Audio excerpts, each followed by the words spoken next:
ఇంకా ఇంట్రెస్టింగ్, గతంలో కూడా చెప్పినా నేను ఈ మాట, కర్ణాటక మొత్తం కృష్ణ మీద, కృష్ణా బేసిన్లో అది వాడుకోదగినటువంటి ప్రాజెక్టులు ఇప్పుడు ఉన్నటువంటిది కేవలం 17,30,000 ఎకరాల సామర్థ్యం మేరకే.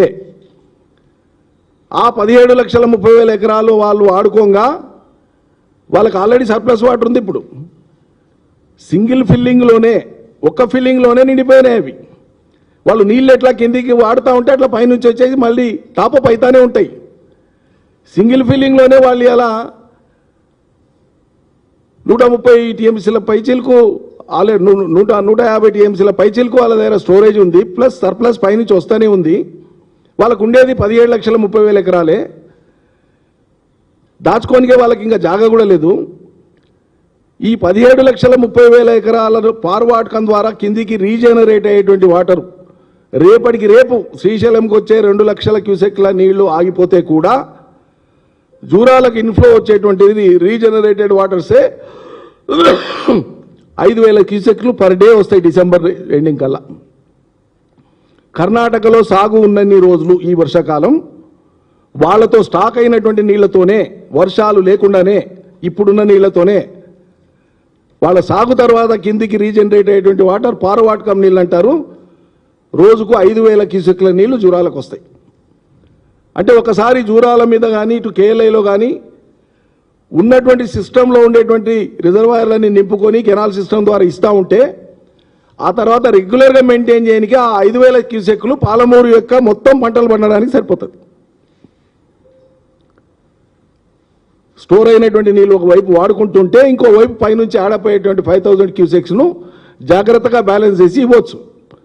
ఎందుకంటే భీమా కెనాల్స్ కింద కానీ కోయిల్ సాగర్ కింద కానీ ఉండేటువంటి రిజర్వాయర్ చాలా పరిమితమైన, లిమిటెడ్. అవి 3 టీఎంసీలు, 1/2 టీఎంసీ, 1 టీఎంసీ ఇట్లున్నాయి, పెద్ద పెద్ద లేవు.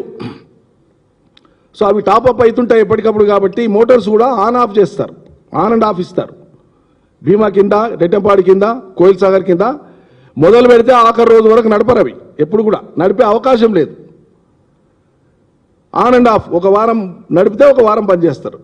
ఆ ఫ్లో మెయింటైన్ అవుతుంటుంది. అదే కేఎల్ఐ అయితే డెడ్ స్టోరేజ్లో వాటర్ ఉంటుంది కాబట్టి కేఎల్ఐ కింద మొత్తం మనం సాగు చేసేటువంటిది వల్ల 4.5 పైచిలకు లక్షల ఎకరాలు పారుతా ఉంది. కేఎల్ఐ మేము ఉనికిలోకి తెచ్చినప్పటి నుంచి 2016 చివరి నుంచి ప్రతి ఏడు వానకాలం యాసంగిలో 4.5 లక్షల పైచిలు పారుతోంది. మళ్ళీ భూగర్భ జలం పెరిగిన కారణంగా వాగుల వంకల నుంచి వచ్చే రీజనరేటెడ్ వాటర్ కలిపి దాదాపు ఇంకో 50,000 ఎకరాలు పారుతుంది. 5 లక్షల ఎకరాలు పారుతా ఉంది. ఈ పారవాటకం ఇదంతా కూడా సంభవమే కళ్ళ ముందు కనిపిస్తూ ఉంటే మీరు చేయాల్సిన పని ఏంది? టకా టకా టకా ఇలా ఏటికి వరద వచ్చింది. కేఎల్ఐ పంపులు నువ్వు ఎంత నడిపినా 3 పంపులు కలిపి వారం రోజులు నడిపితే 1 టీఎంసీ అవుతుందండి. కేఎల్ఐ యొక్క 3 పంపులు కలిపి వారం రోజులు నడిపితే 1 టీఎంసీ వస్తుంది. ఒక సీజన్ మొత్తంలో కేఎల్ఐ మొత్తం మనం వాడుకునేటువంటిది 39, 40, 41, 42 టీఎంసీలకు మించి అన్నాడు వాడలే. అంతకు మించి వాడలే మనం. అందుకే కేసీఆర్ గారి ఆలోచన ఏంటంటే కేఎల్ఐ సోర్స్ దీన్ని పాలమూరుకు ఇంటిగ్రేట్ చేసుకుంటే భవిష్యత్తులో చాలా మేలవుతుందని నార్లాపూర్ నుంచి పక్కలే పాలమూరు రంగారెడ్డికి ఉన్న మొదటి రిజర్వాయర్ నార్లాపూర్కు ఆనుకొని ఉండేటువంటి ఎల్లూరు రిజర్వాయర్కు అనుసంధానం పెట్టించారు. అందుకే నార్లాపూర్ని ఇప్పుడు నింపుకోవచ్చు. ఎందుకు నింపుతలేరు? నార్లాపూర్ 6.5 టీఎంసీల సామర్థ్యం ఉంది. ఒక 5 టీఎంసీల దాంట్లో నింపెట్టండి. ఇదే కేఎల్ఐ కాలువల ద్వారా D5 ద్వారా ఏదుల రిజర్వాయర్ నింపొచ్చు. ఏదులకు నార్లాపూర్కు మధ్యలో పాలమూరు ప్రాజెక్టులో ఏదులకు నార్లాపూర్ మధ్యలో పని పెండింగ్ ఉంది. రేవంత్ సర్కార్ ముట్టుకుంటలేదు. కేఎల్ఐ ద్వారానే ఏదులను నింపొచ్చు. కేఎల్ఐ D5 ద్వారా టెంపరీగా పాలమూరు రంగారెడ్డి పూర్తయ్యే వరకు ఏదుల రిజర్వాయర్ నింపుకునే అవకాశం ఉంది. ఏదుల నిండితే ఆటోమేటిక్గా వట్టెం దాకా నిలిపోతాయి. ఏదుల నుంచి వట్టెం ఆటోమేటిక్గా వెళ్ళిపోతాయి. వట్టెం కాడ లిఫ్ట్ చేసుకుంటాం. మళ్ళీ ఇట్లా అవకాశం ఉన్నటువంటి చోట మీరు ఎందుకు ఈ అవకాశాన్ని సద్వినియోగం చేసుకుంటలేరు? తక్షణమే కేఎల్ఐ పంపులు ఆన్ చేసి దాని కింద ఉండేటువంటి సుమారు 500 చెరువులు ఉన్నాయి కేఎల్ఐ కింద.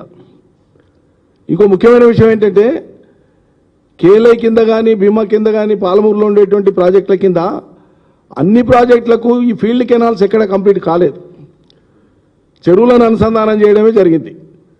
అందుకని కేఎల్ఐ కింద మనం వాటర్ ఇచ్చినామంటే 500 చెరువులు నిండుతాయి. 7 నియోజకవర్గాలలో ఉండేటువంటి 500 చెరువులు నిండుతాయి.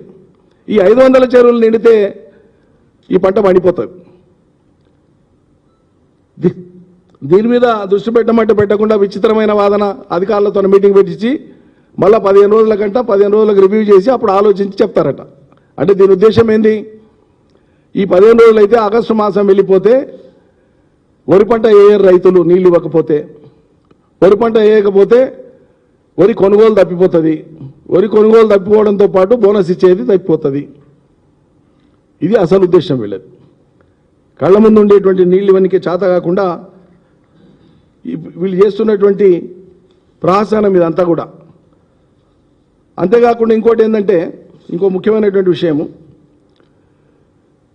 ఈ రోజు ఉన్నటువంటి ఈ నీళ్లకే వీళ్ళు లేవు అని చెప్పి ఈ రకంగా ఇవ్వలేకపోతున్నామని చేతులు తిన్నారు కదా. చేతులైతే మేము ఊరుకోము, ఏం చేస్తామో చివరిలో ప్రకటిస్తాను. మరి అలా కర్ణాటక నేను ఇంతకుముందు చెప్పినట్లు 170 టీఎంసీల కంటే ఎక్కువ వాళ్ళు నిలుపుకోవడానికి అవకాశం లేదు కృష్ణా బేసిన్లో కర్ణాటక. నేను చెప్పిన అల్మట్టి నారాయణపూర్ కాక చిన్న చిన్న బ్యారేజ్లు అంతా కలిపి వాళ్ళ కృష్ణా బేసిన్లో. అందుకే వాళ్ళు ఏం చేసిండ్రు, ఆలమట్టిని ఇంకో 100 టీఎంసీని అదనంగా ఇంపౌండ్ చేసుకోవడం కోసం వాళ్ళు ముందుకు వెళ్ళిపోతున్నారు. కర్ణాటకలో కాంగ్రెస్ ప్రభుత్వం ఉంది. బ్రిజేష్ కుమార్ ట్రిబ్యునల్ లేక అంటే కృష్ణా ట్రిబ్యునల్ లేక ఫైనల్ అవార్డు త్వరలో రానుంది. అన్ని ఆర్గ్యుమెంట్స్ అయిపోయినాయి, ఏ క్షణమైనా తీర్పు వస్తుంది. ఈ వచ్చేలోపే వాళ్ళు టకాటకాది కట్టేసుకునే ప్రయత్నంలో ఉన్నారు. దాన్ని ఆపాలని ఒక్కనాడని ఎందుకో మాట్లాడతలేరు వీళ్ళు, ముఖ్యమంత్రి కానీ నీళ్ళ మంత్రి కానీ. తీర్పు వచ్చే వరకు ఆపండి, ఎందుకు ఆపుతలేరు? ఒకటి, ఇప్పుడే ఈ పరిస్థితి ఉంది. రేపు వాళ్ళు 100 టీఎంసీ ఇంపౌండింగ్ అదనంగా పెంచుకున్న తర్వాత ఇక శాశ్వతంగా మనం పంటలు వేసుకోవద్దు, మనకు నీళ్ళు ఎవరు మాట్లాడతారు? ఈ చదవను రేపు ఏంది మీ వ్యూహం? మీ వ్యూహం ఏంటి అసలు? అందుకే మీరు ఉద్దేశపూర్వకంగా చేస్తున్నారా, మొద్దు నిద్రలో ఉన్నారా, లేకపోతే అవతల ప్రాంతపు మెప్పు పొందడానికి కోసం మీరు చేస్తున్నారా? ఈ చర్యలని కూడా ప్రజలు అర్థం చేసుకుంటారు. కానీ వాళ్ళ రైతాంగం మాత్రం తీవ్రమైనటువంటి మనోవేదనతోనూ బాధతోనూ ఆక్రోశంతో ఉన్నారు. తక్షణం, రేపేళ్ళుండి కూడా కాదు నేను మాట్లాడేది, తక్షణం రైతాంగ పక్షాన మాట్లాడుతున్నాం, డిమాండ్ చేస్తున్నాం. కృష్ణా బేసిన్లో ఉండేటువంటి ప్రధానంగా జూరాలపై ఆధారపడినటువంటి లిఫ్టులు, మెయిన్ కెనాల్స్, నెట్టెంపాడు, కోయిల్ సాగర్, భీమా ఫేజ్ 1, ఫేజ్ 2, జూరాల కుడియడమ కాల్వలతో పాటు శ్రీశైలం నుండి 802 అడుగుల లోతులో ఉన్నటువంటి మా కేఎల్ఐ పంపులను 3 పంపులను ఏకకాలంలో ప్రారంభించాలి. మొన్న లాంఛనంగా ఒకటి ప్రారంభించి తూతూ మంత్రం అనిపించారు. 3 పంపులను ప్రారంభించాలి. అలా 4 ఉన్నాయి కానీ 4వది నడిపితేనంటే టనల్ పట్టదు, కెనాల్ పట్టదు, ఓవర్ఫ్లో అవుతుంది. అది టెక్నికల్ డిఫెక్ట్ గతంలో జరిగిందని చెప్పినాం. గతంలో కూడా సరిదిద్దడానికి అవకాశం లేని ఘోర తప్పిదం చేసింది గతంలో కాంగ్రెస్. అది 3 పంపులను నడిపితే కేఎల్ఐ నిరవధికంగా నడపాలి. ఇప్పుడున్నటువంటి నీళ్లు, ఇప్పుడు వచ్చేటువంటి వరదను దృష్టిలో పెట్టుకుంటే కూడా కేఎల్ఐ పంపులను, కల్వకుర్తి లిఫ్ట్ ఇరిగేషన్ పంపులను ఇప్పటి నుంచి మరో 200 పైచిలకు రోజులు నడపడానికి అవకాశం ఉంది. గత చరిత్ర మొత్తం తీయండి మీరు, ఈ పంపులు స్టార్ట్ అయినప్పటి నుంచి గత 7-8 ఏళ్ళ ట్రాక్ మొత్తం తీయండి, ఆస్కారం ఉంది. లాంఛనంగా మొక్కుబడిగా ఏదో నడిపి మళ్ళీ బంద్ చేస్తామంటే కుదరదు. నిరవధికంగా మోటార్లను నడపాల్సిందే, నీళ్ళు ఇవ్వాల్సిందే రైతాంగానికి. లేని పక్షంలో తక్షణం మీరు నీటి విడుదల చేయకపోతే అన్నీ స్టార్ట్ చేసి 11వ తేదీ నాడు మా పార్టీ వర్కింగ్ ప్రెసిడెంట్ కేటీఆర్ గారు నార్లాపూర్ రాబోతున్నారు. లక్షలాదిగా రైతాంగం కదులుతారు ఎక్కడికక్కడ. మీరు అనుకుంటున్నారు ఏమవుతుందిలే, ఏమో, మీరు కంట్రోల్ చేయలేనటువంటి పరిస్థితి వస్తుంది. రైతుల ఆగ్రహానికి గురి కావాల్సి వస్తుంది.